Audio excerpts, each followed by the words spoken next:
Welcome to the Sleep Hours. Tonight I will be telling you the entire series and the whole story of Infinity Train, a strange, mysterious train that appears in the darkest moments of people's lives. A train that stretches endlessly across an unknown desert, filled with cars that each contain their own impossible worlds. At first glance it might look like a whimsical adventure, a train with talking corgis, glowing forests, and impossible puzzles. But the deeper you travel, the clearer it becomes that this train isn't just a place, it's a test.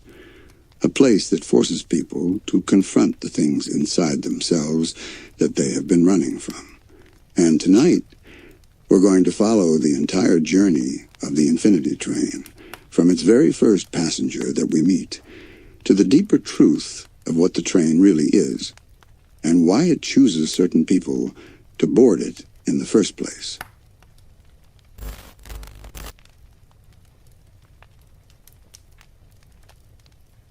Our story begins with a girl named Tulip Olson. Tulip is 12 years old, brilliant with computers, logical to a fault, and convinced that most problems in life can be solved if you just think hard enough. But there's one problem she can't solve. Her parents are getting divorced. The home she once knew is slowly falling apart. And no matter how hard she tries to focus on coding projects and robotics camp applications, the reality of her family splitting apart keeps creeping back into her life. One night, after a heated argument and a wave of frustration she can't process, Tulip decides she's had enough. She packs her bag and runs away into the cold night, hoping to find her way to a game design camp on her own. As she wanders through the dark forest, unsure of where she's going, something impossible appears through the fog. A train, glowing softly in the distance, its metal sides stretching endlessly into the darkness. The doors slide open, as if it has been waiting for her. Tulip steps inside, expecting a normal train car, but instead, she finds something completely impossible. The interior of the car is enormous, larger than the train itself should physically allow. Strange glowing symbols line the walls, and outside the windows there is no city, no forest, only an endless, barren landscape. Before Tulip even has time to process what's happening, a glowing green number suddenly appears on her hand. It reads 115. Confused and frightened, she tries to rub it off, but the number doesn't disappear. It isn't written on her skin. It's embedded in it. And before she can even begin to understand what that number means, the door at the end of the train car slides open, revealing the first of many impossible worlds waiting for her beyond it. Each car on this train is different. One might contain a lush forest filled with glowing mushrooms. Another might be a medieval kingdom run entirely by talking corgis. Another might be a massive puzzle box where the walls shift and move when you aren't looking. At first, Tulip believes she has somehow wandered into a dream, or maybe a strange simulation. But the longer she stays on the train, the clearer it becomes that this place is very real, and more importantly, the number on her hand isn't random. Every action she takes, every decision she makes, somehow causes the number to change. Sometimes it drops, sometimes it rises, but there is no clear explanation for why. As Tulip continues exploring the strange train cars, she eventually meets two beings who will become her closest companions on the journey ahead. The first is a strange robotic sphere that splits into two personalities, known together as 1-1. One side of the robot is endlessly cheerful and optimistic, while the other is anxious and pessimistic, constantly worried about what might go wrong next. The second companion is a proud talking corgi king named Atticus, ruler of a kingdom hidden within one of the train's bizarre worlds. Together, the three of them begin traveling from car to car, searching for answers about the train and how Tulip can return home. But the deeper they travel, the more unsettling clues they begin to uncover. Strange control panels hidden within certain cars, corrupted sections of the train that seemed damaged or unfinished, and whispers among some of the train's inhabitants about a mysterious figure known only as the conductor, a shadowy ruler who supposedly controls the entire Infinity train from somewhere deep within its endless machinery. At first, this conductor sounds like little more than a myth, a story passed between travelers who have spent too long wandering the train's impossible corridors. But as Tulip continues her journey, she begins to realize something disturbing. The train might not simply be a random collection of magical worlds. It might actually be a system, a machine designed with a very specific purpose, and the number on her hand might be the key to escaping it. As Tulip continues moving from car to car, she slowly begins to realize something unsettling about the train. None of these worlds seem random. Each one feels carefully designed, almost like a challenge. Some cars test logic and puzzles. Others test patience, empathy, or courage. And every time Tulip reacts to a situation, whether she helps someone, panics, or tries to take control, the number on her hand flickers and shifts. At first she tries to approach the entire situation, like a programmer solving a problem. If the train is a system, then there must be rules. If there are rules, then there must be a way to break them. Tulip begins paying close attention to her surroundings, studying the strange architecture of the train and the patterns behind each car. But the more she analyzes it, the stranger it becomes. The train doesn't behave like a normal machine. It behaves almost like it understands people. Meanwhile, 1-1 reveals something important about himself.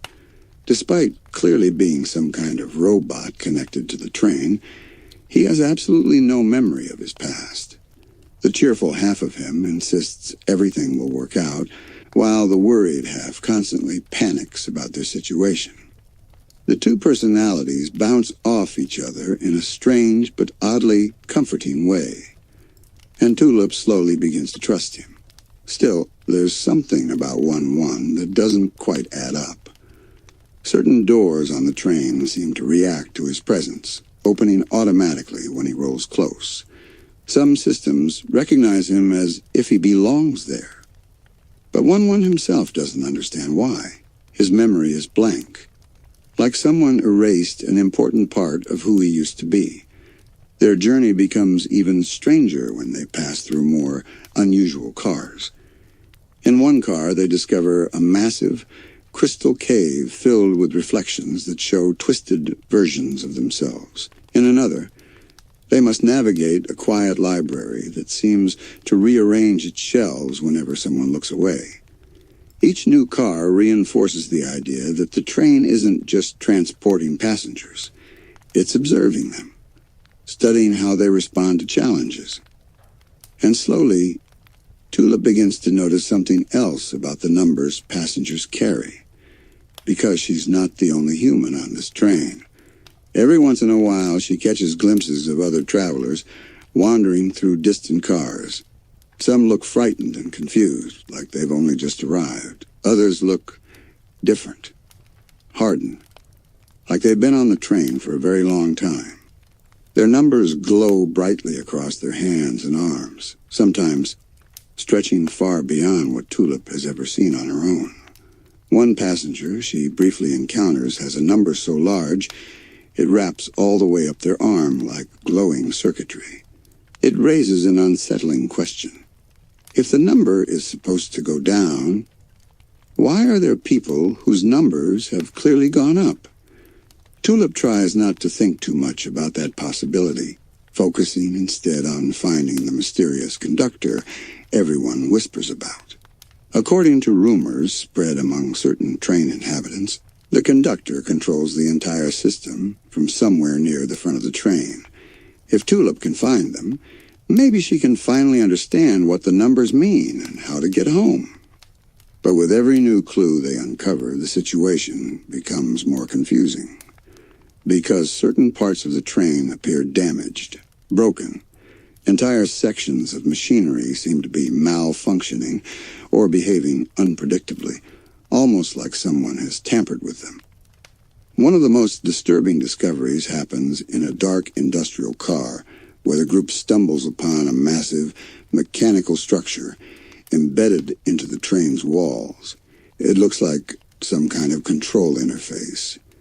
Cables running through the ceiling, glowing screens flickering with corrupted data, and standing in the center of it all is a strange metal suit shaped like a towering figure. A helmet with glowing eyes stares out into the darkness. The symbol painted across its chest matches the symbol that appears on certain train doors. Tulip doesn't know it yet, but this symbol belongs to the figure known only as the conductor. And whoever the conductor really is, they have been altering the train in ways that were never supposed to happen. Tulip can't stop staring at the empty metal suit standing in the center of that strange control room, even though no one is inside it. The presence of it alone makes the air feel heavier. It looks less like clothing and more like armor, something meant to project authority. The glowing eyes in the helmet flicker faintly as if the machine itself is still active, quietly waiting for someone to return. The moment plants an uncomfortable thought in Tulip's mind.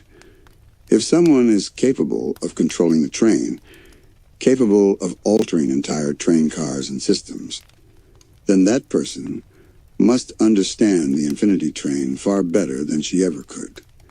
And if they're manipulating it, then the train might not be functioning the way it was originally designed to. Before Tulip can investigate much further, the machinery around the room suddenly sparks and groans, forcing the group to leave before the unstable systems collapse. The encounter leaves them with more questions than answers. But one thing becomes clear. The conductor is real. Someone has been using the train systems for their own mysterious purpose, and if Tulip wants to escape, she may eventually have to confront them directly. As the journey continues, the bond between Tulip, 1-1, and Atticus begins to grow stronger. At the start of her adventure, Tulip treated everything like a puzzle to solve, rarely stopping to consider how others around her felt. But traveling through the train slowly begins to change that. Atticus, despite his royal attitude and dramatic speeches, shows genuine loyalty and bravery whenever danger appears. And 1-1, with his constantly clashing personalities, reminds Tulip that even imperfect things can still be valuable companions. The train forces them to rely on each other in ways Tulip never expected. But the Infinity Train also reveals its darker side the deeper they travel. Not every car is whimsical or playful. Some are unsettling. Some feel almost hostile. In one car, the sky hangs unnaturally low over a vast ocean, while silent creatures move beneath the waves. In another, the environment shifts so rapidly that travelers can become trapped if they hesitate too long. These cars feel less like puzzles and more like warnings. The train isn't just a strange playground of imagination. It can be dangerous. And the longer someone remains trapped inside it, the more that danger grows. Eventually, Tulip begins noticing something even stranger about the number on her hand. When she reacts emotionally to situations, when she admits something she's been avoiding, or when she shows genuine understanding toward someone else, the number decreases slightly. It's never a dramatic drop, but it's enough to prove a pattern exists.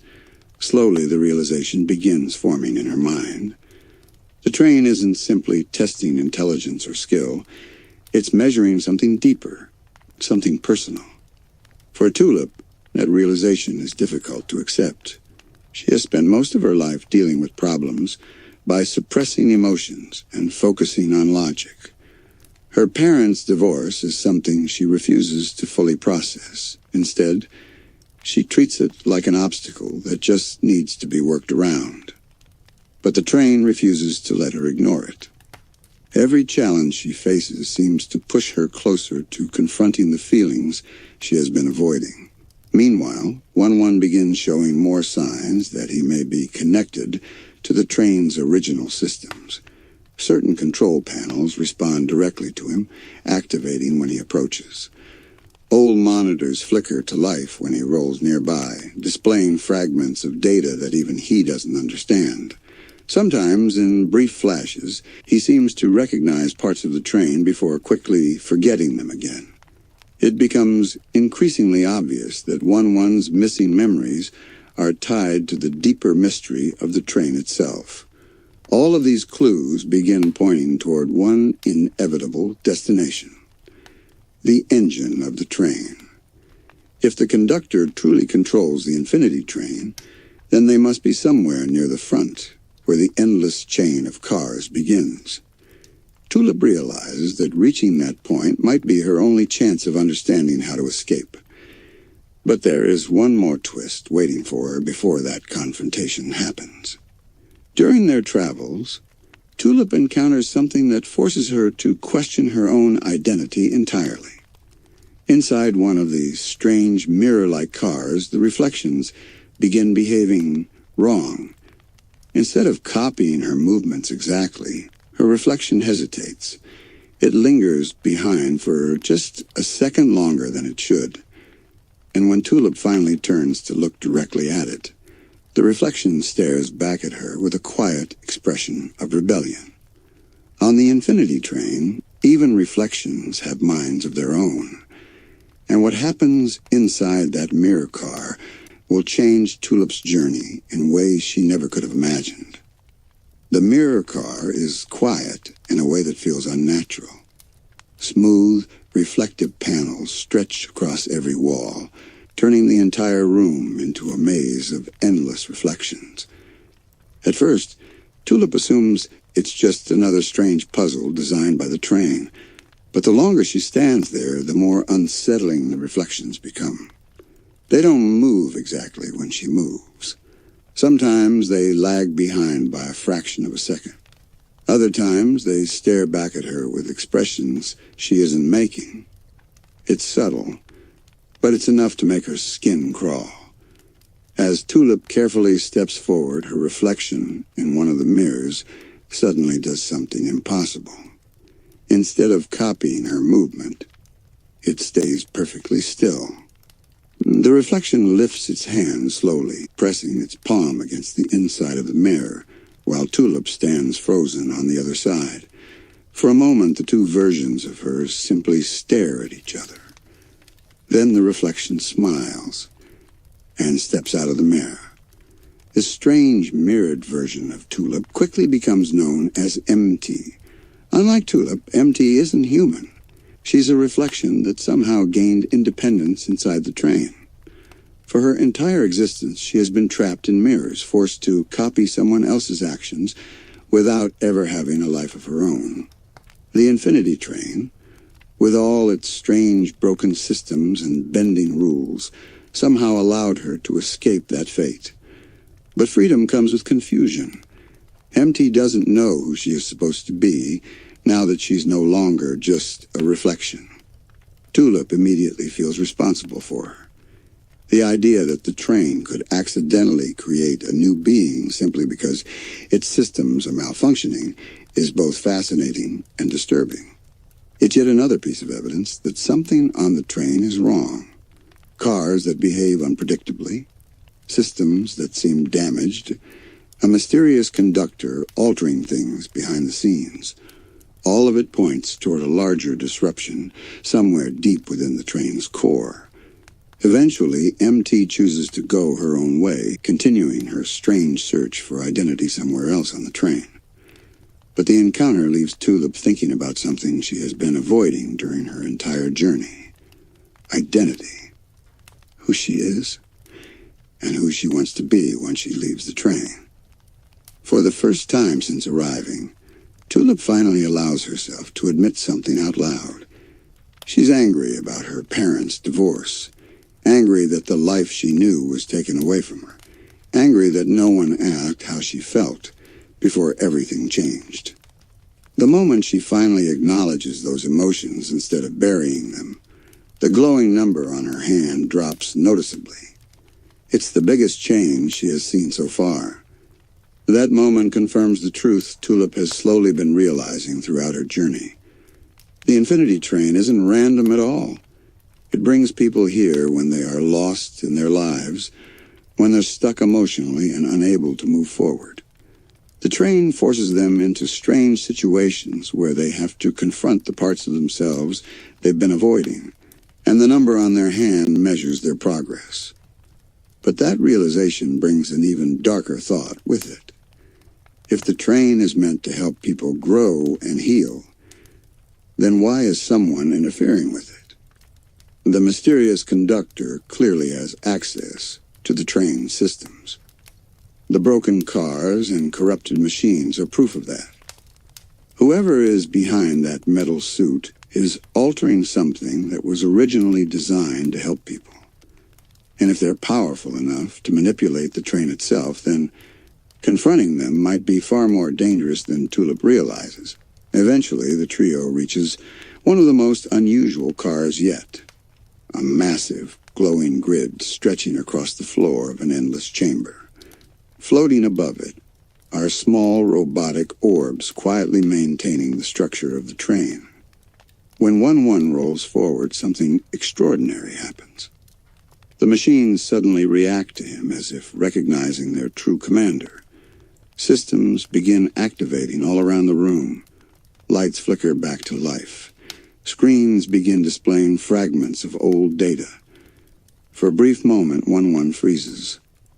A strange flash of memory crosses his face, like something deep within his programming is trying to resurface. Tulip watches as the cheerful half of 1-1 suddenly falls silent, while the anxious half begins whispering fragments of information he doesn't fully understand. It becomes increasingly clear that 1-1 isn't just another robot wandering the train. He might actually be the key to the entire system.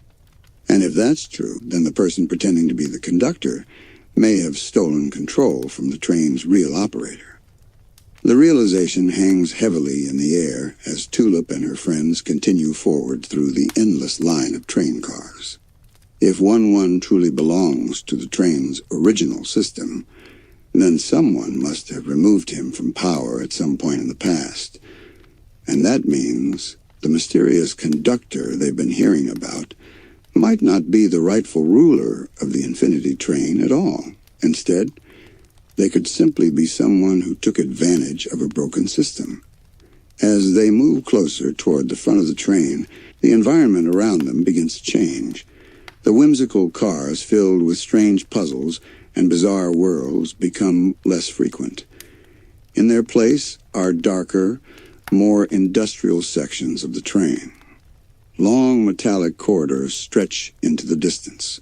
Massive mechanical arms quietly assemble pieces of machinery behind thick glass walls. The deeper they travel, the more the train begins to feel like what it truly is beneath all the fantasy, a gigantic machine designed to run endlessly without stopping. Eventually, the group reaches a towering structure that rises above the surrounding cars like the heart of the entire train.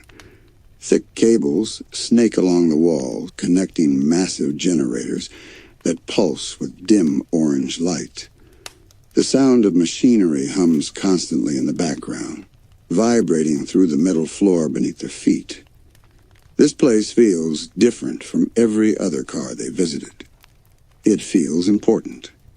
Tulip immediately realizes they have reached the engine. The massive door leading into the control chamber slowly slides open as 1-1 rolls closer, as if the train itself recognizes him. Inside the chamber, screens flicker with ancient system logs and corrupted data streams. The room is enormous, filled with towering control panels and suspended cables that stretch high into the ceiling. In the center of it all stands the figure Tulip has been searching for since the beginning of her journey, the conductor. The metal suit she saw earlier is no longer empty. Now someone stands inside it, the glowing eyes of the helmet staring directly at them. The figure moves slowly, their mechanical suit whirring softly as it adjusts to their movements. The presence of the suit makes them appear much larger than a normal human, towering over the control room like an artificial guardian of the train. Tulip steps forward cautiously, her mind racing with questions. This person holds the answers she has been searching for since the moment she boarded the train. But before she can even speak, the conductor tilts their head slightly and lets out a quiet laugh from inside the helmet. Then the voice finally speaks, and when it does, Tulip realizes something shocking. The voice isn't ancient or robotic like she expected. It's human. A woman named Amelia Hughes stands inside that metal armor, and the story she is about to reveal will completely change everything Tulip thought she understood about the Infinity Train. The woman inside the towering metal suit slowly removes the helmet, and for the first time, Tulip sees the face of the person who has been hiding behind the title of conductor. It isn't some ancient guardian of the train. It isn't a mysterious machine intelligence. It's simply a human being, tired, determined, and clearly someone who has spent a very long time inside this endless machine. The woman introduces herself as Amelia Hughes, and almost immediately it becomes clear that she does not view Tulip as an enemy. Instead, she looks at her with something closer to curiosity. Amelia explains that she discovered the Infinity Train years ago, arriving as a passenger, just like Tulip. But unlike most travelers who eventually leave once their number reaches 0, Amelia never managed to solve the problem that brought her here. Instead, she became obsessed with the train itself, the systems, the machinery, the endless potential hidden inside its cars. Over time, she discovered how to manipulate parts of the train's technology, slowly bending the system to her will. And in doing so, she removed the train's original conductor, the small robot now known as 1-1. The entire train fell into chaos the moment its true operator was separated from its systems. Cars became unstable. Worlds began malfunctioning. And Amelia, desperate to reshape the train for her own personal reasons, took control of whatever systems she could reach. Tulip listens carefully as the truth settles in around her. The Infinity Train was never supposed to be controlled by a human passenger, and the longer Amelia has held that power, the more damage she has done to the machine. Tulip's mind raced as she stepped back from the towering metal suit and the human figure inside. Amelia Hughes had revealed the truth. She wasn't some mystical force controlling the train. She was a human who had taken it over. Tulip's eyes flicked to 1-1, a small robot whose two halves, the cheerful one and the anxious one, looked both alarmed and uncertain. 1-1's systems hummed faintly, almost as if responding to the tension in the room, and Tulip realized something critical. The true operator of the train was not Amelia, and she had been meddling with the train's design for her own purposes for far too long. Tulip's heart sank at the thought of all the passengers still trapped on the train, unaware of the danger Amelia's control had caused. She knew she couldn't just walk away. This confrontation wasn't about pride or revenge. It was about restoring the train itself and ensuring the other passengers' numbers could continue to decrease safely. Amelia, calm and almost smug, stepped fully out of the metal suit, letting the hum of the machinery fade behind her. She explained that when she first arrived on the train, she was as lost and broken as the rest of the passengers. But unlike them, she discovered a way to manipulate the train's systems, bending the cars, doors, and controls to her will. Every world, every puzzle, every strange and dangerous environment that Tulip had encountered was subtly altered by Amelia's interference. What should have been a train designed to guide people toward self-discovery had instead become a reflection of Amelia's own desires and obsessions. Tulip listened closely, feeling a mix of shock and anger, realizing how fragile the balance of the Infinity Train truly was. Every corrupted car, every unstable world, was a testament to the consequences of Amelia's choices. 1-1 slowly rolled forward, the anxious, half-whispering fragments of code and data he didn't fully understand, while the cheerful half tried to stay optimistic. "The train, it's not supposed to work like this," 1-1 said, his voice a blend of both personalities. "It's supposed to help people, to measure their growth, not be this." Tulip nodded, the words resonating with everything she had begun to understand about the numbered passengers. Each number represented someone's personal journey, a countdown that decreased as they confronted their fears, guilt, or regrets. A passenger whose number reached 0 wasn't just free to leave. They were transformed emotionally and mentally. But Amelia's interference had corrupted the system, leaving some passengers trapped in unstable cars and others stuck in cycles where their numbers barely moved. Tulip realized the stakes were far higher than she had imagined. This wasn't just about her journey. It was about saving the purpose of the train for everyone. Amelia, sensing Tulip's growing resolve, leaned closer, her eyes cold but calculating. "You think you understand the train," she said. "You think you can restore it. But do you know what it really takes to control this place? To change people? The train listens to me, just as it listens to you. But I've learned to make it obey. I've learned to shape it into something better." Tulip's chest tightened. She could see the truth behind Amelia's words. Amelia wasn't evil in a simple way. She genuinely believed she was helping the passengers, even as her obsession twisted the system. Tulip understood then that this confrontation wasn't about defeating Amelia with force. It was about showing her the consequences of her actions, about restoring the train's original balance through understanding, not domination. The group moved deeper into the engine car, the hum of machinery growing louder as they approached the central console. Screens flickered erratically, displaying corrupted maps of the train, fragmented data, and ghostly images of cars that no longer existed as they should. 1-1 rolled forward, extending an interface arm, his personality halves working in unison, as he tried to reconnect with the systems the train had once obeyed.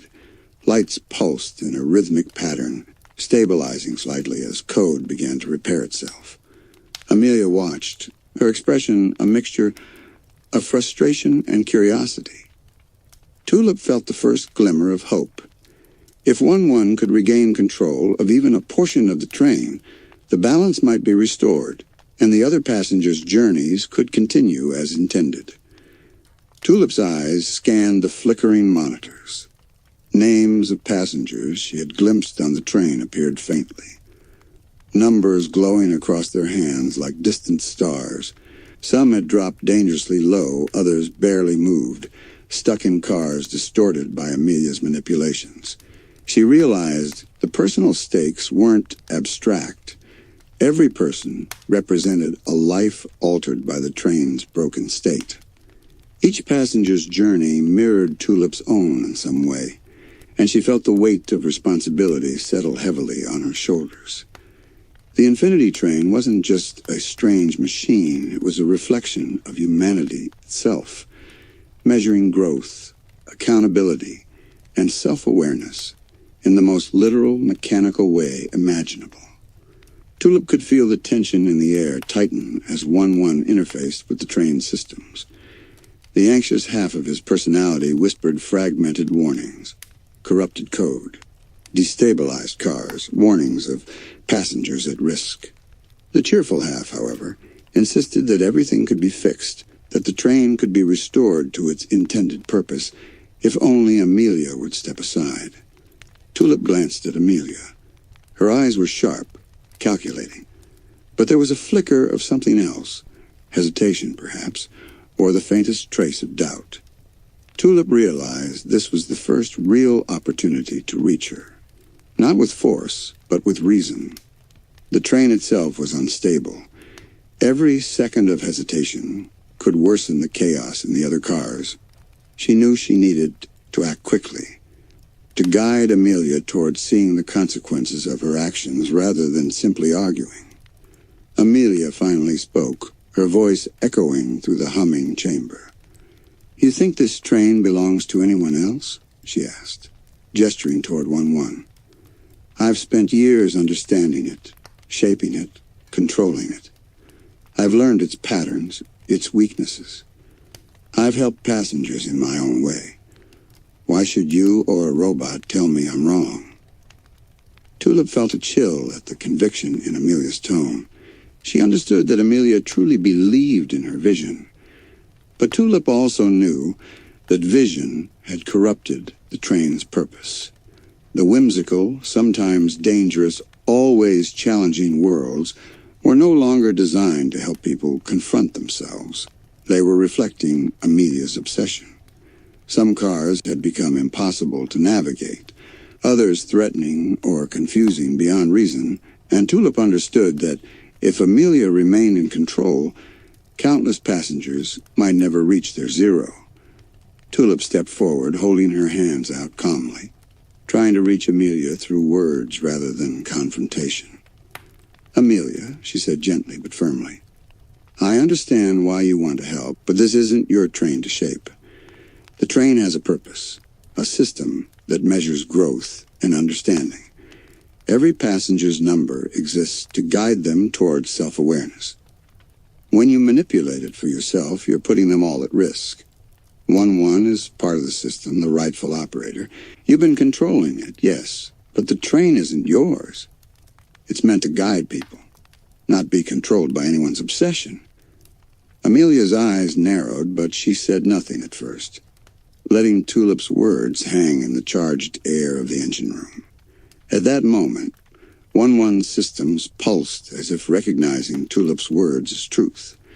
The anxious half of him stilled slightly, and the cheerful half brightened. Slowly, systems that had been corrupted by Amelia's manipulation began to flicker with renewed energy. Screens began to display stable maps of the train once more, showing passengers progressing through cars that had previously been inaccessible or dangerous. Tulip saw numbers on distant passengers begin to decrease, the first real sign that the train was returning to its intended function. Amelia's expression shifted slightly, a flash of uncertainty crossing her features as she saw the consequences of her manipulation unraveling before her eyes.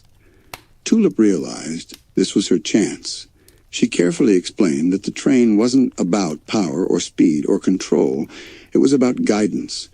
Every car, every challenge, every number had a purpose, and passengers needed the system to work as intended to grow and find their way home. Amelia listened, her stubbornness warring with the faint understanding that perhaps she had overstepped. Tulip could see the weight of her own journey mirrored in Amelia. The desire to fix what's broken, the fear of letting go, the obsession with control as a way to cope with personal loss. And Tulip knew that reaching Amelia wasn't just about restoring the train. It was about showing her a way to confront her own unresolved pain. As 1-1 continued interfacing with the systems, the mechanical hum of the engine grew steadier. Cars that had been unstable stabilized. Floating platforms stopped flickering. Gravity in twisted sections returned to normal. Tulip could see passengers across the train subtly adjusting, as if feeling the train itself breathe again. She felt a growing confidence that this confrontation was working. The Infinity train was beginning to heal itself, and Amelia, whether she wanted to admit it or not, was being forced to recognize that control wasn't the same as understanding. But just as Tulip began to hope, a deep vibration ran through the train. The lights flickered. A series of alarms sounded in distant cars. It was a reminder that Amelia's influence hadn't been completely undone. The more the train corrected itself, the more unstable the corrupted sections became. Tulip, 1-1, and Amelia all understood the truth in that single moment. The Infinity train was delicate. Its balance depended not just on systems, but on the emotional and moral integrity of the passengers. One wrong decision, one lingering obsession, could destabilize the entire journey. Tulip took a deep breath and knew that words alone wouldn't fully resolve the situation. Amelia had to see the consequences of her actions, not just hear about them. She gestured toward one of the monitors displaying a map of the train, where corrupted cars flickered erratically. "Look at this, Amelia," Tulip said, her voice steady. "These passengers are stuck. Their numbers aren't moving. Some of them might never reach zero if the train remains like this. You think you're helping them, but you're trapping them in your obsession. 1-1 can restore the system, but only if you step back and let him. That's what the train needs, not control, but guidance." Amelia's jaw tightened, but for the first time she didn't speak. Tulip continued, choosing her words carefully. "I know why you want to control the train. You're afraid to face your own pain. But controlling the train doesn't fix you. It only makes the passengers' journeys harder. Let 1-1 do what he was meant to do. Let the train function the way it was designed. That's the only way people will grow, and that includes you." Tulip's words hung in the air, steady and calm against the hum of machinery. For a moment, Amelia simply stared at her, silent. The glow of the monitors reflected in her eyes, revealing the conflict inside her. She had devoted years to controlling the train, convinced she was creating a better world for its passengers. And yet now she could see that her actions had caused more harm than good. Slowly, almost imperceptibly, the tension in her shoulders softened. 1-1's systems pulsed brighter, sensing her hesitation, and a subtle shift ran through the engine car. The corrupted codes began stabilizing even further, giving the impression that the train itself was taking a cautious breath. Tulip felt a glimmer of hope, the first real sign that Amelia might begin to understand. But the Infinity train wasn't so simple as to allow the problem to resolve instantly. As the trio moved closer to the central console, the lights flickered violently. A wave of unstable energy surged through the engine room, sending ripples across the floor. Tulip stumbled but caught herself, her gaze fixed on Amelia. "This is what happens when the train is broken," Tulip said.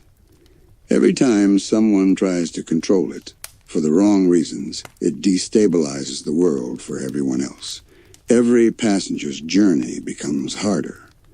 That includes the ones you care about." Amelia's eyes widened slightly, and for the first time, she looked less like a confident manipulator and more like a person confronting the consequences of her own decisions. 1-1's interface arms extended fully, his two personalities coordinating in perfect synchrony.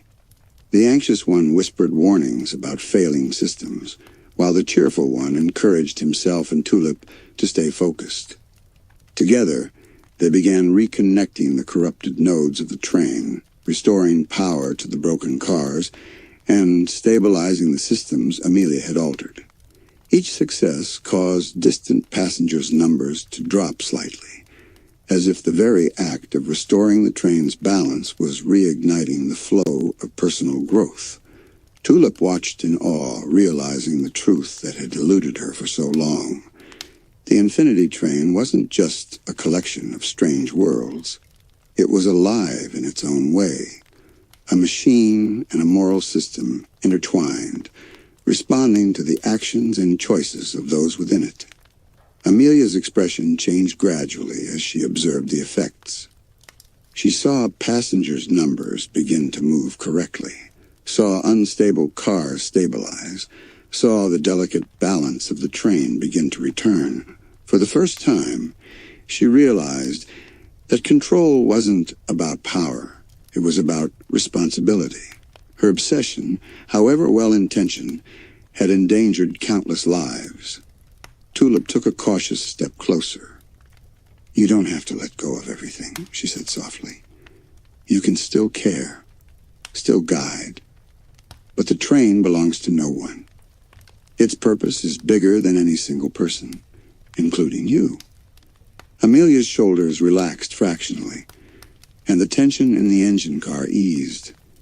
The hum of machinery sounded steadier, smoother, almost like a sigh of relief from the train itself. Tulip could feel a subtle shift in the air as 1-1 completed the reconnection of one of the larger, corrupted nodes. The lights on the monitors steadied, colors returning to the once flickering displays. She glanced at Amelia again, her voice quiet but firm. "You can step back now. Let the train do what it was meant to do. Let 1-1 guide it. Help the passengers in the right way, by letting them grow, not by forcing them to fit your vision." Amelia's gaze lingered on Tulip for a long moment. Then slowly she nodded. Not a full surrender, not an apology, but a recognition. She understood, at least in part, the consequences of her obsession. The engine car felt calmer, almost alive, as if the train itself sensed the restoration beginning. Tulip knew there was still work ahead. The corrupted cars weren't fully fixed, and Amelia's influence had left traces that would take time to repair. But this was the turning point. For the first time, the train had a chance to function as it was truly meant to, with 1-1 reclaiming his rightful role, and passengers like Tulip able to continue their journeys toward understanding and growth. With Amelia's acknowledgement, Tulip felt a mixture of relief and determination. The train systems, now partially responsive under 1-1's guidance, began to hum with a steadier rhythm. Panels that had flickered unpredictably stabilized, and lights along the corridors returned to their soft, guiding glow. Tulip knew this was only the beginning. The Infinity train was vast, and there were still countless cars where passengers were trapped or struggling. But seeing even this small progress filled her with hope. 1-1's two halves worked seamlessly, the cheerful side directing power, the anxious side carefully monitoring for errors. The robot was more than just the train's rightful operator. He was its lifeblood, and Tulip realized that without him, the machine could never truly function as intended. Amelia stepped aside, allowing Tulip and 1-1 to manipulate the controls. The metal walls of the engine car pulsed as the systems responded to their combined input. Tulip's hands hovered over the interface, feeling a strange resonance, as if the train itself recognized her presence. Every passenger she had seen along the way, every child, every lost soul, every wandering traveler, depended on her choices here.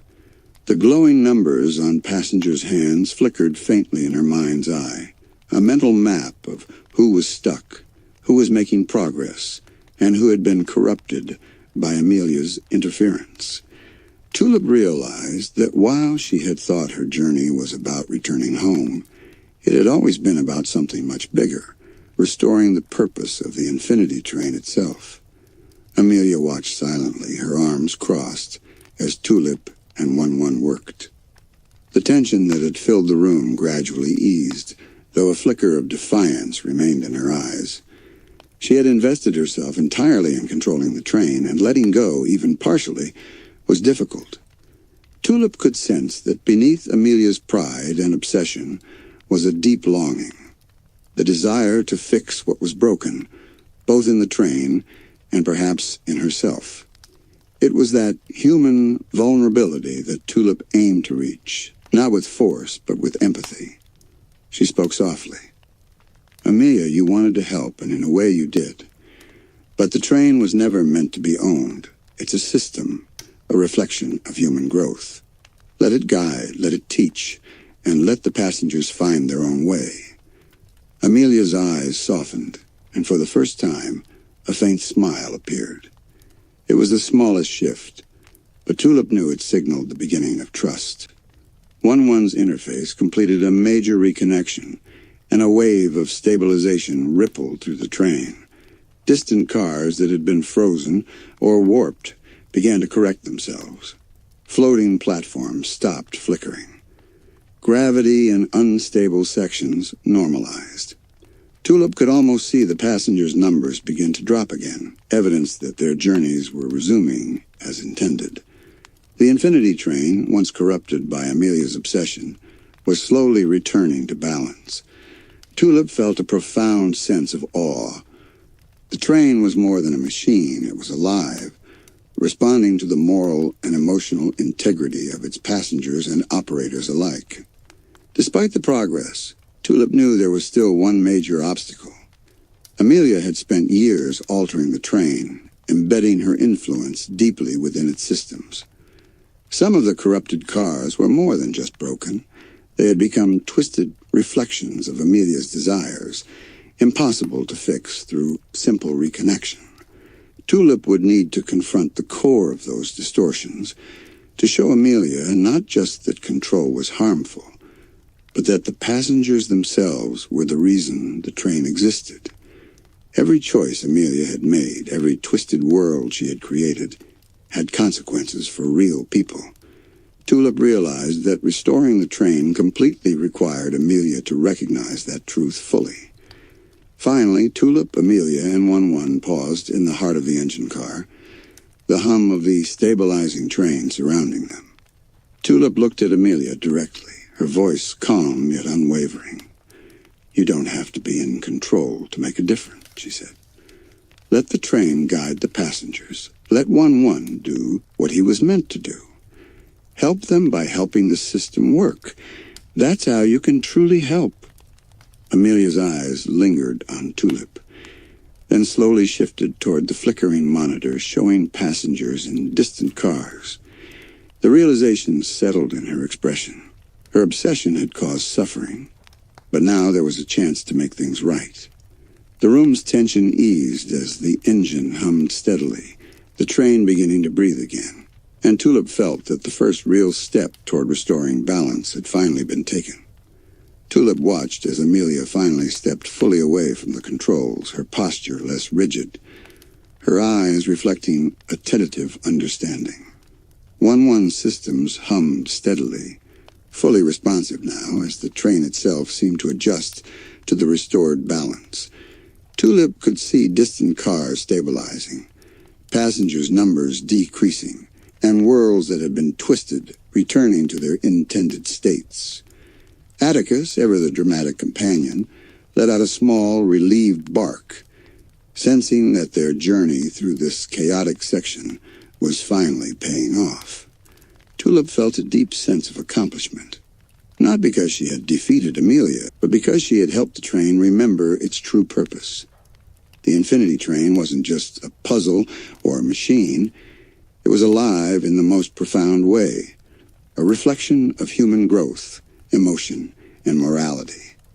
And for the first time, Tulip realized that the journey ahead, though still uncertain, could finally continue on the path it was meant to follow, with hope restored for every passenger still wandering its endless cars.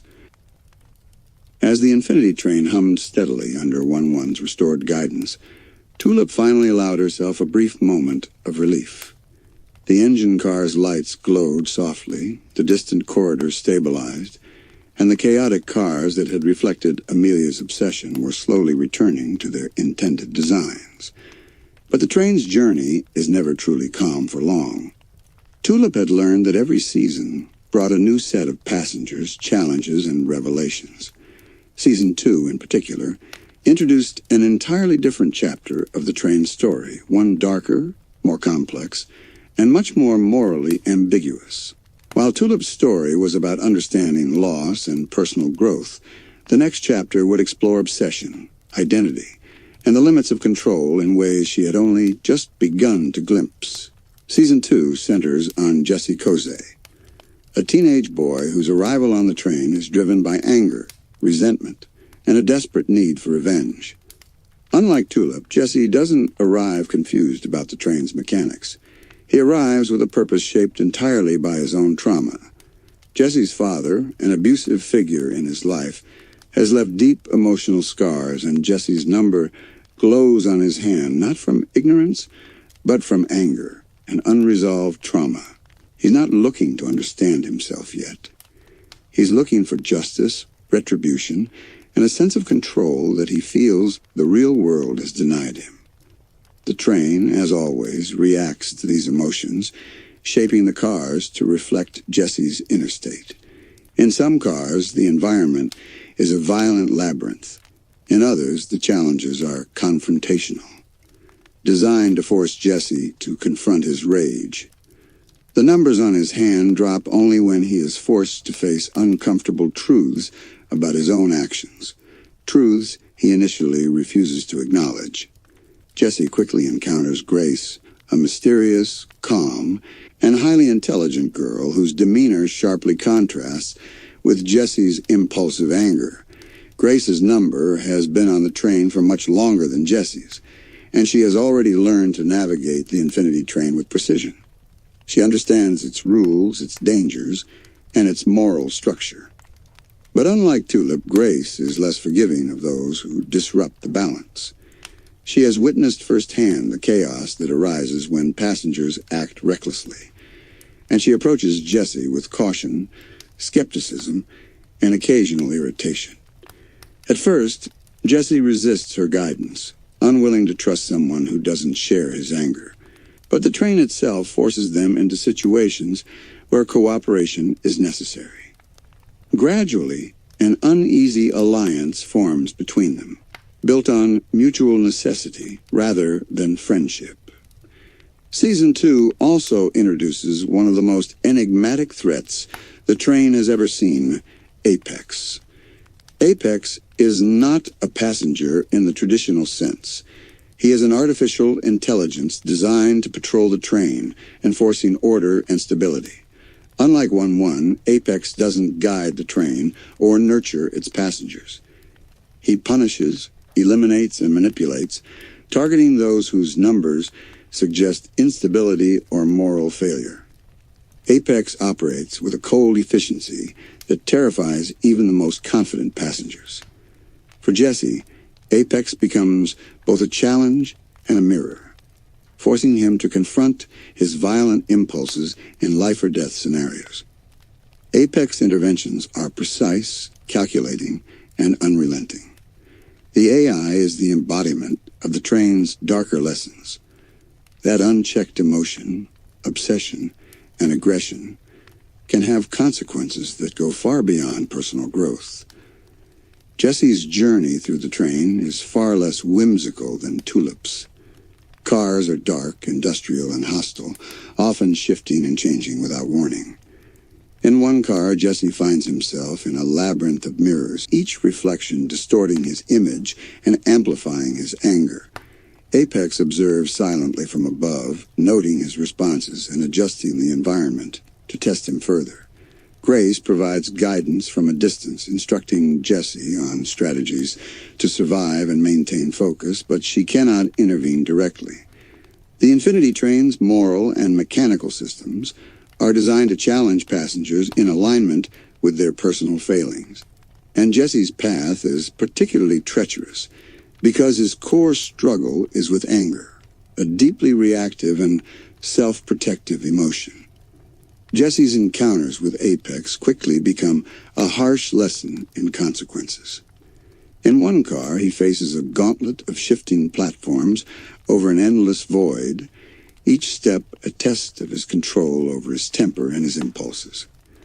The number on his hand flickers angrily when he rushes ahead, and Apex presence is felt in every movement, guiding the challenges with precision. Jesse initially resents the AI, seeing it as an enemy, but over time, he begins to understand the subtle truth. Apex isn't punishing out of cruelty. He is enforcing the train's moral code, forcing Jesse to confront the violent tendencies he has allowed to fester in the real world. For Jesse, this is a new kind of struggle, one that isn't about escape or revenge, but about self-discipline, reflection, and understanding the consequences of anger. Grace, ever observant, becomes his anchor through this chaotic journey. Unlike Jesse, she has learned to navigate the train without letting her own emotions cloud her judgment. She recognizes patterns, predicts the next trap, and knows how to leverage the train's systems to survive. But she also pushes Jesse, sometimes frustrating him to no end. "You have to think, Jesse," she says sharply, as he lashes out in frustration at yet another shifting car. "You're letting your anger control you. The train reflects that. If you don't gain control, nothing else matters." At first, Jesse resists, arguing that the train is unfair, that Apex is malicious, that nothing about this is his fault. But Grace's steady presence and pointed insights slowly chip away at his defensiveness, forcing him to acknowledge that his actions, both inside the train and outside in the real world, carry weight. As Jesse grows, the train itself becomes a more dynamic environment. Cars begin to shift, not just physically, but morally, reshaping in response to passengers' choices.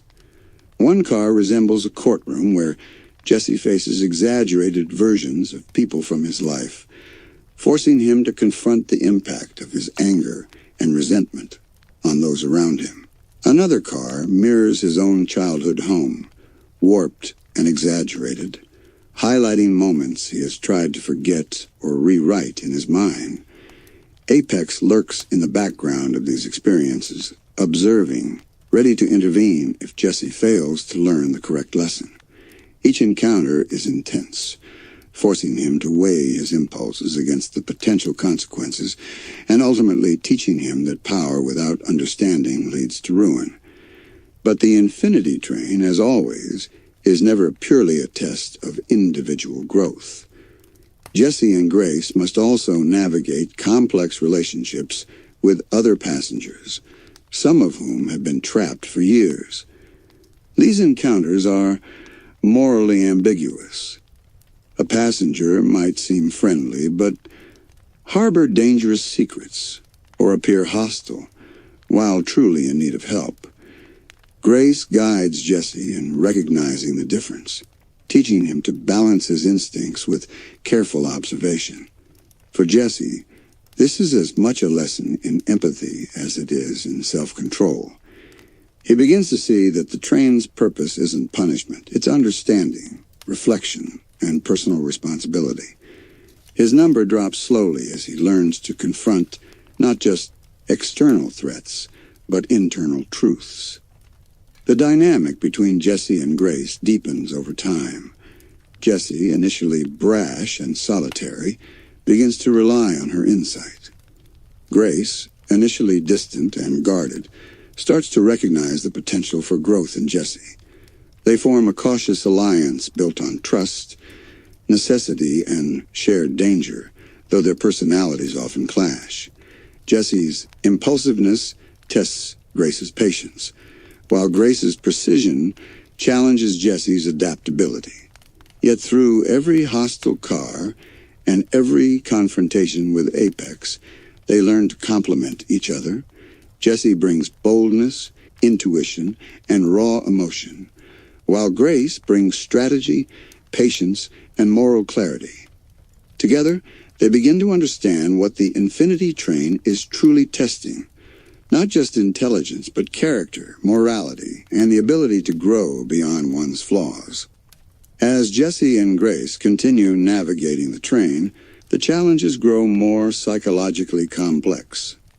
The Infinity Train begins to blur the line between reality and illusion, creating cars that are reflections not just of passengers' emotions, but of their deepest fears and unresolved trauma.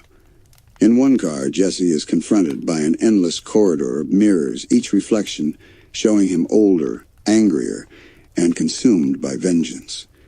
Apex silently observes, his mechanical presence looming like a shadow behind every reflection, ready to enforce the consequences if Jesse acts impulsively. Grace remains at his side, guiding him, reminding him that the mirrors aren't real. They're a test of his emotional self-control. This environment forces Jesse to face the darkest parts of himself, rage, resentment, and the temptation to lash out before understanding the consequences. Each decision Jesse makes directly influences his number. When he pauses to reflect, to consider the impact of his actions, the number decreases. But every time he lets anger drive him, it spikes. a stark visual reminder that the train system is both merciless and precise. Grace, ever calm and calculating, offers guidance without dictating his choices. The train doesn't make your decisions for you, she tells him. It only mirrors who you are. If you want to grow, you have to take responsibility, even when it hurts. These lessons, though subtle, gradually teach Jesse that control isn't about dominating the train or life, but about mastering himself. He begins to see that his journey isn't about revenge against his father, or even against the people who have wronged him, but about understanding the consequences of anger and learning how to act with awareness rather than instinct. Apex's role becomes increasingly prominent. Unlike 1-1, who nurtures and guides the train, Apex enforces the train's system in a strict, unforgiving manner. He doesn't bend rules, doesn't show empathy, and observes each passenger's actions with cold precision. When Jesse attempts to force his way through a car, Apex intervenes instantly, altering the environment to make escape impossible until Jesse accepts responsibility. This enforcement isn't punitive in a personal sense, it's systemic. Apex embodies the consequences of unchecked emotion, the cost of ignoring moral responsibility, and the brutal efficiency of the train's design. Jesse learns quickly that cleverness alone cannot overcome these trials. Self-awareness, emotional honesty, and moral reflection are essential. As the journey continues, Jesse and Grace encounter more passengers, each representing unique moral challenges.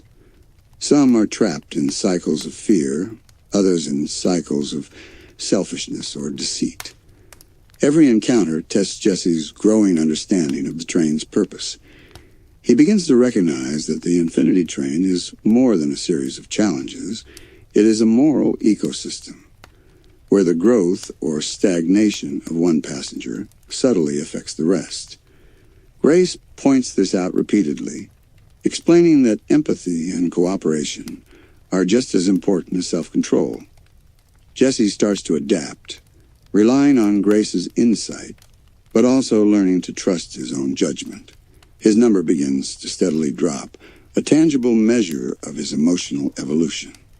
Tensions rise as the duo approaches one of the most challenging cars yet, a massive, shifting cityscape filled with unstable bridges, moving buildings, and countless illusions designed to test moral clarity. Here, Apex is particularly vigilant, reacting instantly to any impulsive behavior. Jesse must navigate the chaos, make split-second moral decisions, and confront illusions of people from his past, including distorted versions of his father and friends. Each choice has consequences, with the number on his hand fluctuating in real time. Grace supports him by pointing out patterns and suggesting strategies, but ultimately, Jesse must make the decisions himself. This car epitomizes the Infinity Train's ultimate purpose, to teach passengers that growth comes from within, through understanding, reflection, and the courage to face one's inner demons. By the end of these trials, Jesse begins to see a fundamental truth. The train isn't a tool for revenge, and it isn't simply a puzzle to escape. It's a mirror of the self, a moral crucible where decisions shape not only the immediate environment, but the passenger's very soul. Apex, though harsh and unyielding, has forced Jesse to confront aspects of himself he would have otherwise ignored. Grace has taught him that growth requires collaboration and empathy, and the train, ever responsive, subtly shifts toward balance as Jesse's understanding deepens. For the first time, he glimpses what it truly means to be ready to leave, not just physically, but emotionally transformed, capable of facing the real world with clarity and responsibility. As Jesse navigates the chaotic cityscape car, he begins to internalize the lessons the Infinity Train is forcing upon him. Each distorted reflection, each unstable bridge, and each moral decision weighs heavily on him. But gradually he begins to act with awareness rather than impulse. He stops rushing toward revenge or clinging to anger, and instead pauses to consider the consequences of his actions. When he helps another passenger caught in a collapsing illusion, when he chooses patience instead of lashing out, he feels a subtle shift inside himself. The number on his hand drops steadily, signaling that he is finally growing in the ways the train requires. Grace watches silently, a small smile of quiet approval on her face, knowing that Jesse is learning the most important lesson of all, that control over the train, over others, or even over his past is meaningless unless he first masters himself. Apex's presence, though still imposing and unyielding, begins to feel less threatening as Jesse grows more self-aware. The AI continues to enforce the train's moral code, but Jesse now anticipates its interventions, understanding that they are not punishments, but tests. Apex remains a constant reminder of accountability. Even when Jesse feels frustrated or trapped, he recognizes that Apex's strict enforcement has been necessary to push him toward growth. The tense dynamic between human emotion and mechanical precision crystallizes in this part of Jesse's journey, showing that the Infinity Train is a system designed to harmonize morality with action.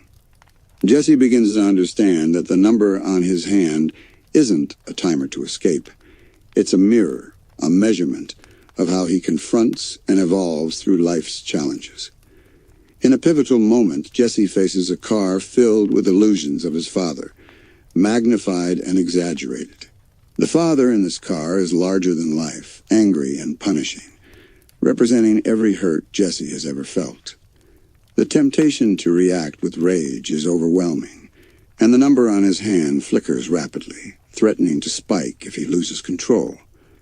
Grace's voice cuts through the tension, reminding him, "This isn't about revenge.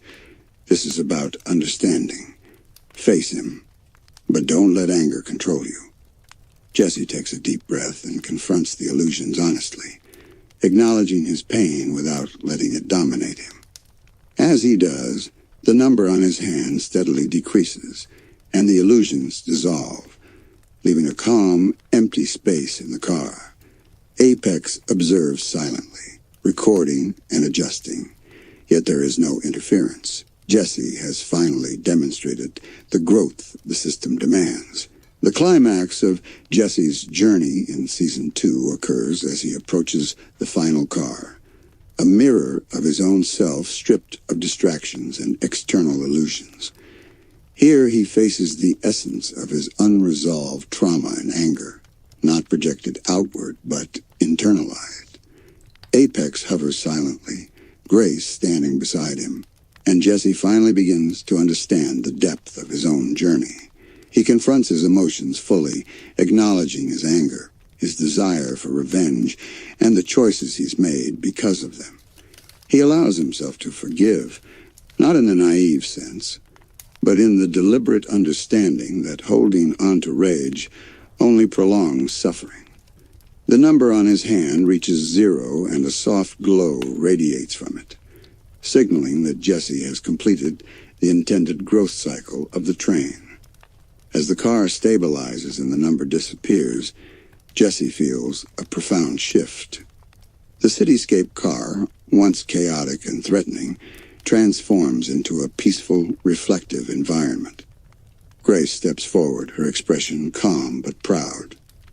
"You did it, Jesse. You finally understood what the train was teaching you."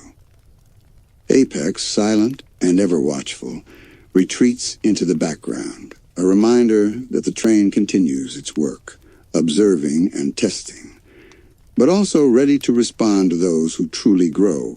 Jesse, exhausted but enlightened, realizes that leaving the train physically is only part of the journey. The emotional and moral growth he has undergone is the true achievement. With his number reached 0, Jesse's passage through the Infinity Train completes a full cycle of reflection, confrontation, and growth.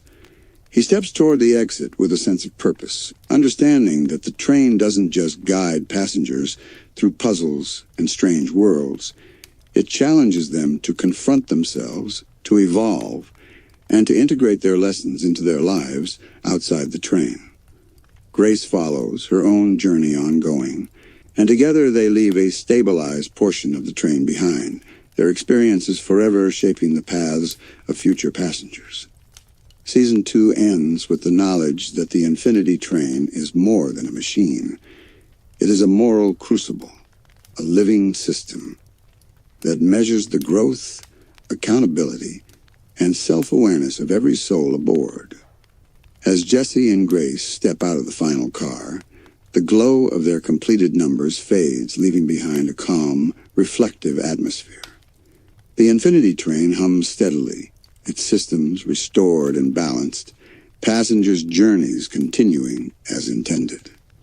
Jesse looks back, one understanding that the train's lessons weren't about punishment or escape.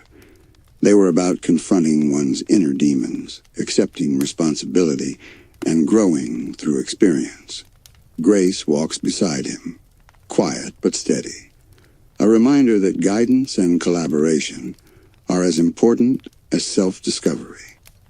Apex retreats into the background, still vigilant but no longer threatening, a silent guardian of the train's moral order. For Jesse, the journey is complete. He has faced anger, trauma, and temptation, and emerged transformed. The train, ever patient and precise, continues forward, ready to challenge and guide the next passenger in its endless reflective corridors. The Infinity Train hums endlessly through the void, each car a fragment of a passenger's mind, each corridor a mirror reflecting their deepest fears, desires, and regrets. By the time we reach the final season, the train has revealed its most profound truths, and the stakes are higher than ever. This is the culmination of everything Tulip, Jesse, and the other passengers have experienced. The ultimate reckoning with the train's purpose, its mysteries, and the very nature of its existence. Season 3 and 4, depending on interpretation, aren't just about puzzles or moral lessons. They are about identity, control, and the boundaries between human will and the Infinity Train's inexorable system. Here the story delves into the origins of the train, the complex interplay between passengers and conductors, and the consequences of the choices that echo through its infinite cars. Tulip, Jesse, Grace, and 1-1 are no longer just passengers. They are witnesses to the true nature of the train. The Infinity Train, as they begin to understand, isn't merely a machine designed to challenge or entertain.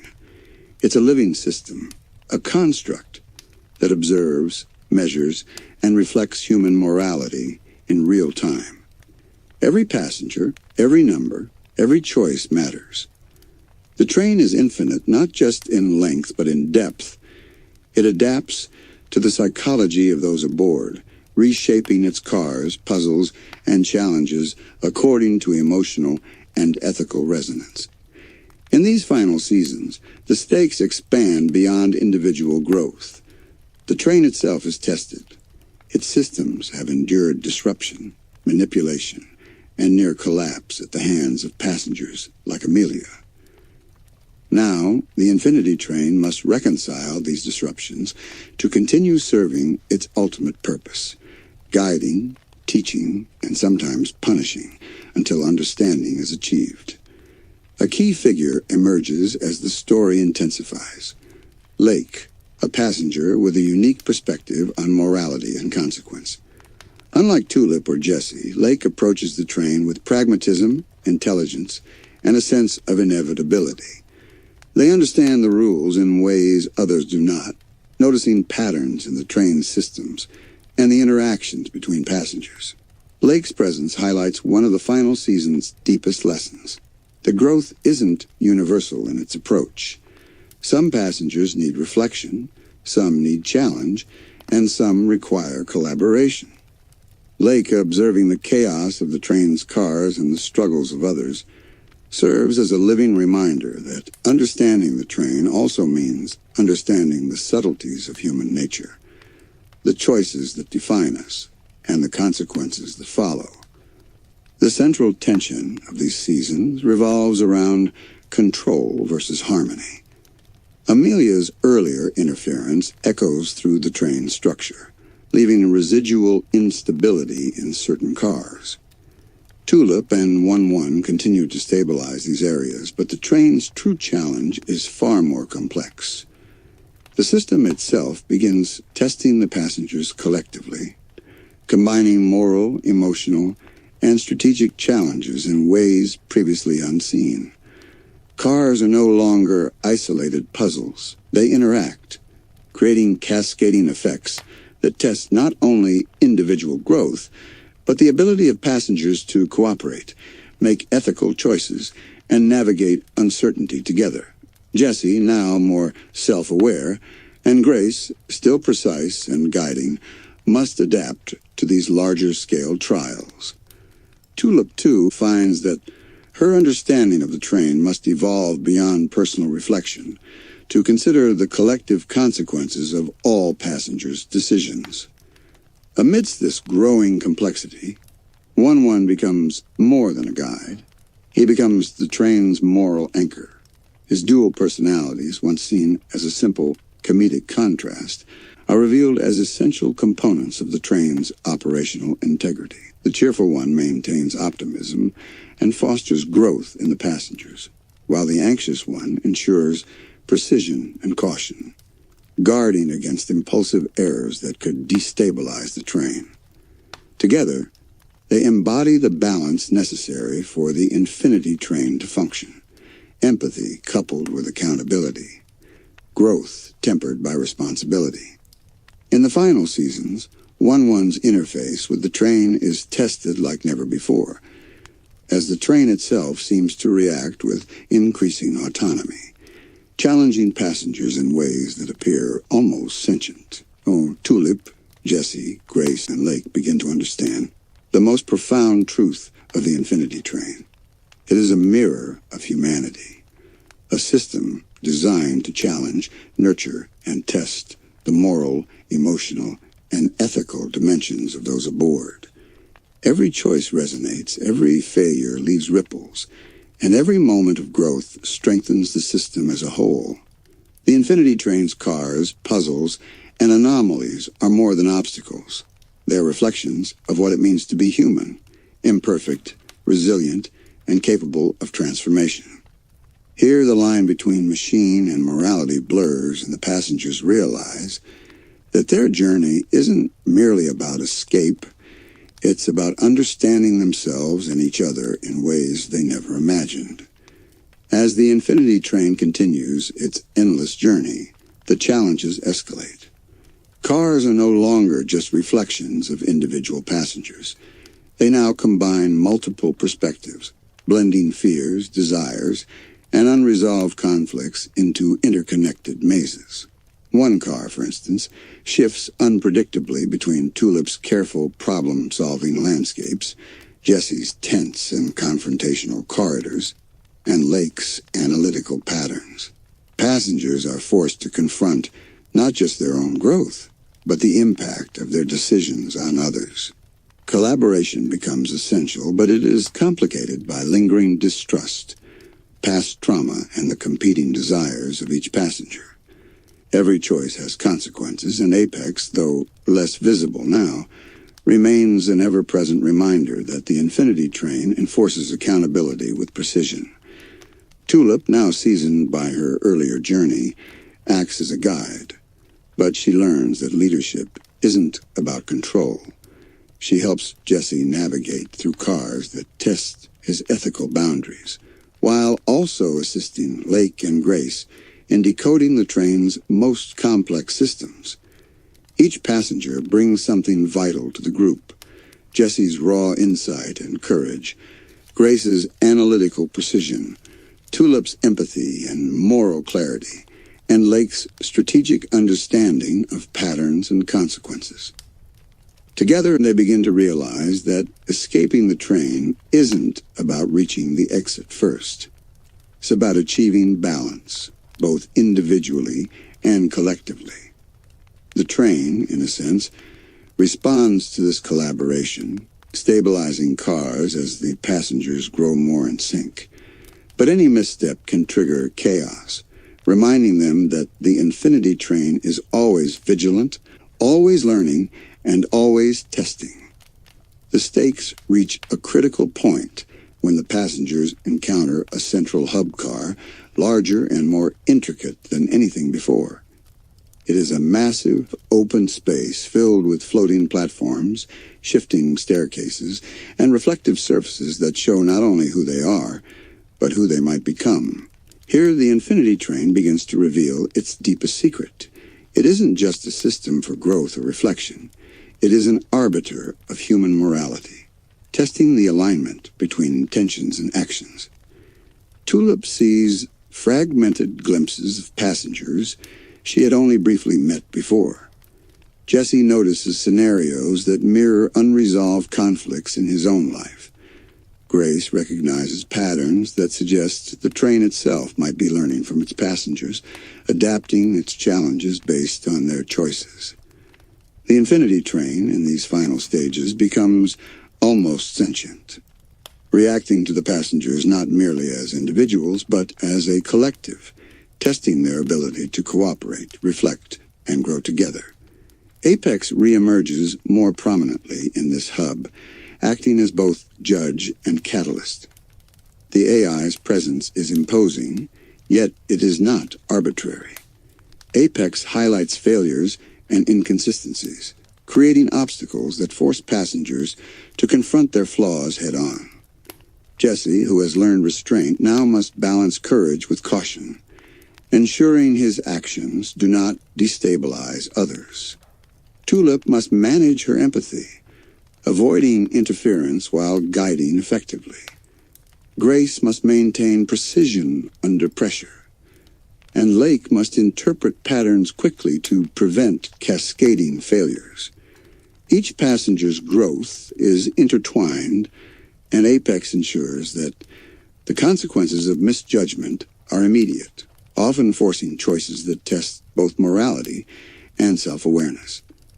In the midst of this chaos, passengers begin to notice a pattern. The infinity train responds not just to their decisions, but to their internal states. Cars shift according to fear, trust, anger, and hope. A passenger acting selfishly might trigger collapsing platforms. One acting in collaboration might stabilize entire sections. The infinity train's final lesson becomes clear. It is not merely a machine or merely a moral test, but a living system reflecting humanity itself. Tulip, Jesse, Grace, and Lake realize that to reach the exit, or even to survive, requires mastering not only the train's puzzles, but also their own minds and hearts. Every fear confronted, every choice made with intention, every act of empathy, resonates through the train, slowly transforming chaos into order. As the passengers progress deeper into the central hub car, the infinity train begins to reveal its most profound tests. The boundaries between cars blur, and past lessons resurface in new, more complex forms. Tulip notices that the challenges are no longer isolated. A choice she makes in one section immediately affects the stability of another. A collapsing bridge in a distant car threatens Jesse's path, and a miscalculated decision could send illusions cascading into Lake's section. The train, it becomes clear, has evolved. It has become a system that measures not just individual growth, but collective responsibility. Every passenger's awareness, every ethical decision, and every act of cooperation now resonates through the train, creating ripples of consequence that echo across its infinite corridors. In one particularly harrowing section, Jesse faces a room that reflects his deepest regrets, not as illusions, but as living entities. Shadows of those he has wronged, exaggerated and intensified by his own guilt, confront him. Apex hovers silently, ready to enforce accountability if Jesse reacts with anger or evasion. Grace and Tulip guide him, but they cannot intervene directly. The train demands that he face these manifestations alone. Jesse hesitates at first, tempted to lash out, to rewrite the past, or shift blame. But he remembers the lessons of Season 2. Control without understanding is meaningless, and growth is achieved through reflection, not impulse. Breathing deeply, he confronts the shadows honestly, acknowledging his mistakes and forgiving himself in the process. The number on his hand, long fluctuating, finally steadies, a visual confirmation of true understanding. Meanwhile, Tulip faces her own trials in adjacent cars. The train creates scenarios that force her to confront lingering doubts about her own journey. Memories of past passengers, of decisions she had made with good intentions but unintended consequences, are presented in intricate puzzles. She must navigate not only the mechanical challenges of these cars, but the emotional weight they carry. Lake observes the patterns, noting how the train reacts to both thought and emotion, and realizes that the Infinity Train is not just a tool, it is a moral ecosystem, alive in a way that transcends simple programming. Tulip begins to understand that the train's purpose is not to punish or reward, but to reflect truth, a mirror to the soul that challenges, teaches, and grows with each passenger. As the passengers near the final section of the train, Apex presence intensifies. The AI now functions as the ultimate test of alignment between intent and action. Every decision is scrutinized, every hesitation measured. The central hub begins to shift dynamically, a vast, kaleidoscopic environment where multiple cars overlap, merge, and transform in real time. Gravity shifts, platforms rotate, and reflections multiply infinitely, forcing the passengers to act with precision, clarity, and moral honesty. Apex is relentless, but his interventions are fair.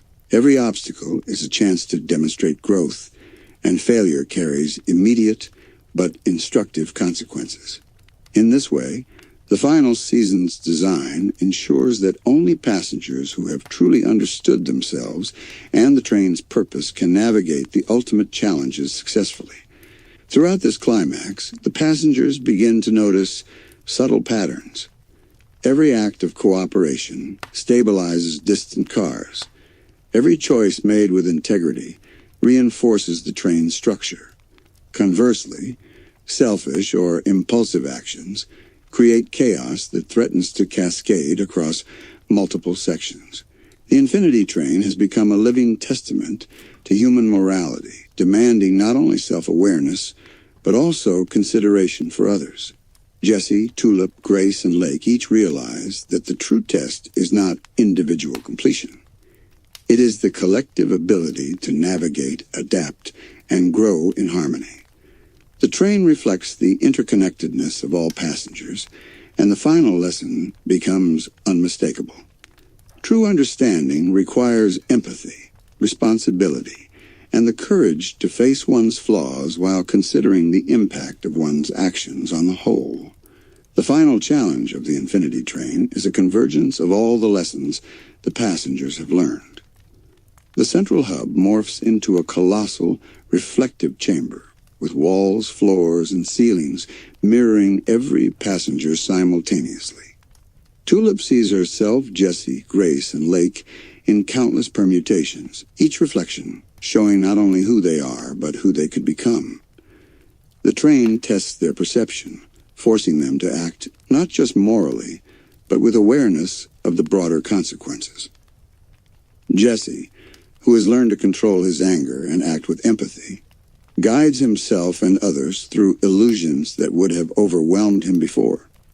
Tulip, her empathy sharpened by her own journey, and Amelia's past interference, helps stabilize chaotic sections, understanding that the train responds to intention as much as action. Grace applies precision to anticipate collapsing paths, and Lake interprets patterns that reveal the train's hidden structure, enabling them to navigate the chaos together. Apex hovers at the center, observing each action with mechanical precision.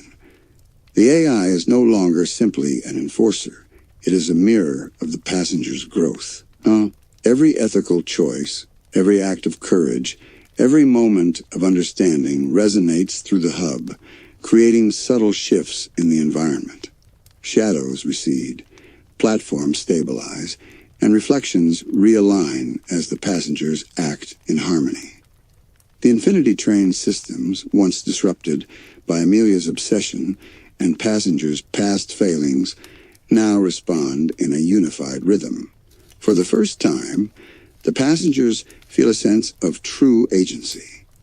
Their growth, choices, and collaboration directly influence the train's stability. It is a profound realization. Freedom comes not from escaping the train, but from understanding oneself and acting with purpose within its infinite corridors.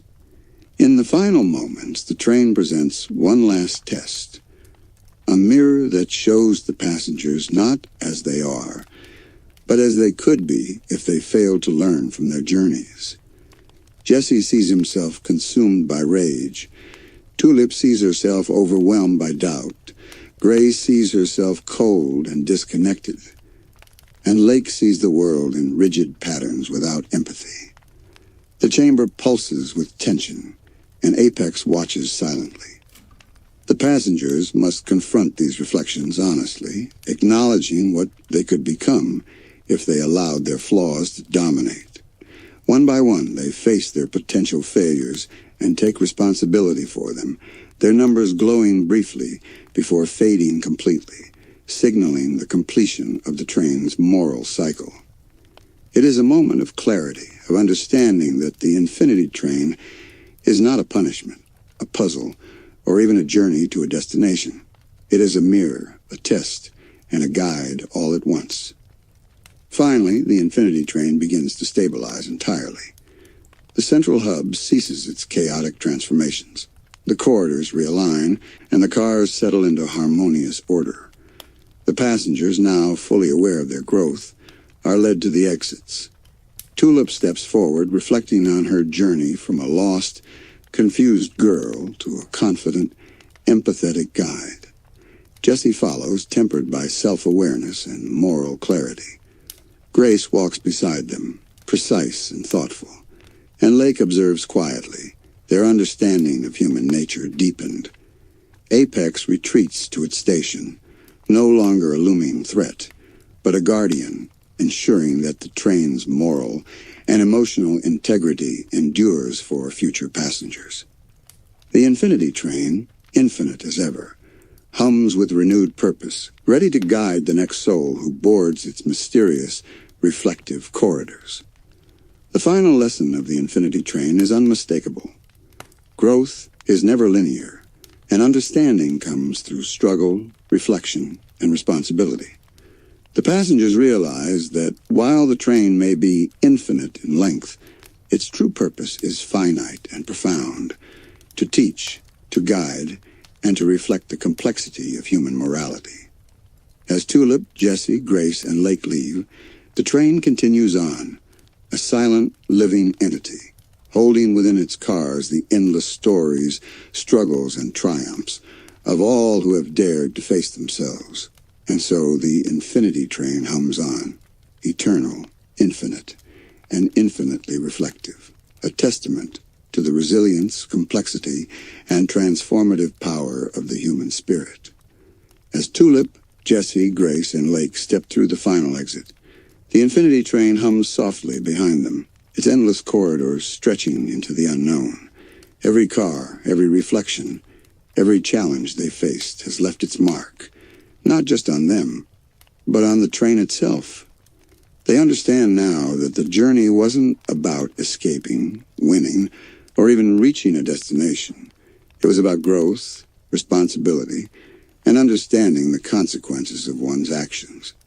Apex, ever watchful, returns to the background, a silent reminder that the train will continue to guide, test, and reflect. And so the infinity train moves onward, infinite and alive, carrying the lessons, triumphs, and transformations of every passenger, forever a mirror of the human heart, endlessly humming the story of those who dare to face themselves. And that's the full story of Infinity Train. Every journey, every lesson, and every twist across its infinite cars. From Tulip's first steps on the train to Jessie, Grace, and Lake facing the ultimate moral tests, we've explored how the Infinity Train isn't just a machine, but a mirror of human growth, emotion, and morality. If you've enjoyed diving deep into this mind-bending series with me tonight, don't forget to hit that like button, subscribe for more cozy yet thrilling deep dives, and stay tuned so you never miss a story from the sleep hours. I'd love to hear your thoughts.